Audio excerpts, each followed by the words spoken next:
Hello everybody, welcome back to the channel. My name is Nick. In today's video, I want to talk about our ball python breeding season, how everything's kind of going, and maybe what to expect in the future a little bit. So let's get right into it. And as I kind of talk about our breeding season so far, what I'll do is I'll kind of pull out a couple of our grow out ball pythons just so you can kind of see just how big they are getting, and it's just really awesome to kind of see, like, you know, they're growing. You know, you buy them when they're little 6-8 inch noodles, or that's probably not true, like a foot long noodles, and then they get super girthy, and then they get like 2 foot, and you're like, oh man, they're growing fast. But anyway, so this year we had 3 pairings, okay? My male for all 3 pairings was a Cypress Pastel Yellow Belly, and I will get him out to show you what that looks like. But before I get him out, this is Annie Banani, and this is one of the first unboxings that we did for our ball python. So if you want to go watch some of those little videos, this is how she's looking now, which is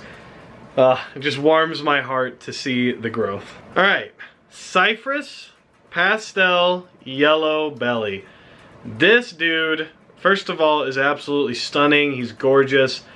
He is a little dude, but he gets the job done. He eats like, I mean, he eats like 1 to 2 times a month. And I actually, so let's just get right into it then. So we had 3 pairings. He's the male for all of them. Cypress Pastel Yellow Belly. Now, we only did about probably 4 months worth of pairings because he quit eating. And you know, guys, I love my animals more than I love, you know, the money, or, you know, whatever you want to call from breeding them. I would rather this guy be alive and healthy and everything than breed him to death, literally. So could I have pushed him? Probably, but luckily I don't think it's really going to matter at this point, which is honestly pretty good. Now, we moved back in October, so we're talking 8, almost 9 months ago now.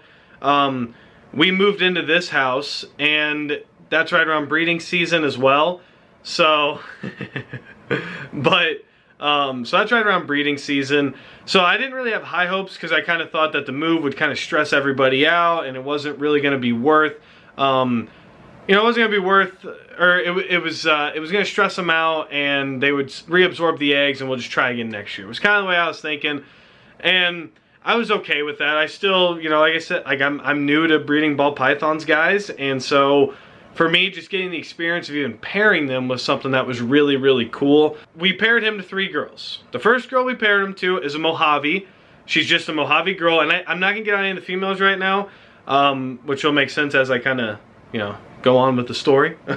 A Mojave female, an Inchy female, and then a Banana Firefly, which is Banana Fire Pastel, okay?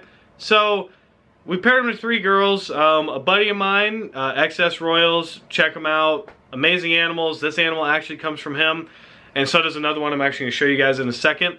But XS Royals, great guy. You know, he's been super awesome. I bought all his old racks off of him. That's why we got all these, you know, we got all these empty tubs in the room right now, which is fine. But I bought all his stuff off of him, and he's just been really helpful with any question I've had. He's been awesome. So if you guys want to support him, check out his Morph Market. He's got crazy awesome snakes. But anyway, back to my season. Enough about him. But anyway, you know, we paired him up. I was only able to pair him about 4 times, like I said, because, you know, I wanted to make sure he's eating, and he's back on food now enough to where he's not losing weight, which is good. He's a smaller snake though, and I mean, I've been offering him live. You know, we breed our own African soft fur rats now, so he gets live offerings, but he just won't. He's very picky. You know, he'll eat like 1 medium to large sized one a month, it seems like, which is fine. I'm okay with it as long as he's happy and healthy. I'm okay. So anyway, back to the season. I keep getting sidetracked here. So we paired him with the Inchy girl, and then what I was doing was pair him with the Inchy girl 1 week. The next week, I'd pair him to the Mojave girl. Then the next week, I'd pair him to the Banana Firefly. Now, we were lucky enough to where almost every single time I put him in, we got locks this year. So every month for about 4, I guess it would have been 4 months. Yeah, 4 to 5 times. He locked with every female at least 4 times. maybe 1 or 2 of them 5 times, just depending. So he, right here, this little noodle, he got the job done, and it's pretty cool to see, you know. And the other thing too, guys, is I was always like, anytime it was like raining out, I'd be like, oh, I gotta go pair, I gotta go pair, this is the best time to pair. And I mean, I don't think it really mattered, but I will say that, like, psychologically it did matter, because every time I put him in there, he locked. So if it was raining, I knew he was gonna lock. But anyway, so we paired. So now that we've unpaired, we actually got our first clutch of eggs, and I'm gonna pull out a different ball python to talk about that. So this is Mojo. She is our banana super Mojave, and I'm thinking she might be ready to go next year. We'll see, but I'm very excited at the opportunity for this girl to get going, and we actually kind of already have some plans for her next year, potentially. We'll be sending her off to a friend, hopefully, you know, barring everything works out and she's ready to roll. But we're going to be sending her off and hopefully getting a really cool clutch out of that. But anyway, back to the story. So the Inchy girl, I was pairing, and guys, I'm trying to learn on the fly with all these. I've never bred ball pythons. I've watched YouTube videos on it, which I'm sure we all have, but just because you watch someone do something doesn't mean you're an expert on it. You still got a lot of growing pains and things to go through in order to learn how to do a lot of this stuff. So I was pairing her, and I was getting like, I'm like, man, I don't see any egg growth. I don't know what's going on. I don't even know what to look for. So I'm talking with Lionel over at XS the whole time, or XS Royals, and I'm trying to, like, you know, he's like walking me through it. He's like, okay, is she doing this? What's she doing? You know, bull wrapping. You know, we went through the whole thing of like, okay, my female's bull wrapping. Okay, put a male in there. Okay, cool. Wait a month. Do it again. And then we're starting to look out for other signs and things like that. So what started happening was my Inchy girl went off food completely. Now this panicked me because she was a murderer. She was ferocious. She saw, I used to have to like open her tub and I'd put the food in and I'd have to stand back because she was a lunger. She was just strike, strike, strike, strike, strike. So all of a sudden this girl's not eating. I'm freaking out and he's telling me it's good and I'm like, it's not good. She always eats. But you know, it is a good thing because then they go off food, they're building the eggs. You know, you start seeing them get in the water bowl more to cool down, and then now we keep ours on, I keep on cocoa fiber right now. And about I guess it would have been 3 weeks ago, I saw her like getting to the bottom of the coconut fiber, like digging all the way down to it. And I was like, okay, this is weird. So first thing I did is I checked my thermostat just to make sure that it was still getting warm enough for her. And it was. So my thermostat, everything checked out. You know, I just want to make sure there wasn't an issue of, you know, power going out or something silly like that. So everything checked out there. And then I come in about 4 days later and I see her, she was ballooned up and then she's super thin. So I knew she laid. And I get in there and I should have filmed it, but I didn't because it wasn't great. It was all duds. It was 8 or 9 duds. There was only one egg that was maybe like, well, it was maybe like that big, you know, around like that. One egg that was what you think would be normal, but there was no like real calcium around it. It was just like, I don't know how to explain it. It just was a very weak egg. It had no veins in it. It was a bad egg, you know, right off the bat. The other 8 were like this big. You know, they were tiny little duds, just tiny, tiny, tiny. Some of them just looked like, they looked like hard-boiled eggs. You know, like they just weren't, it wasn't great eggs from there. So anyway, that's so far what has happened with the season. I mean, you know, it felt good to know that she's gonna lay. I was also told though that she was proven when I bought her.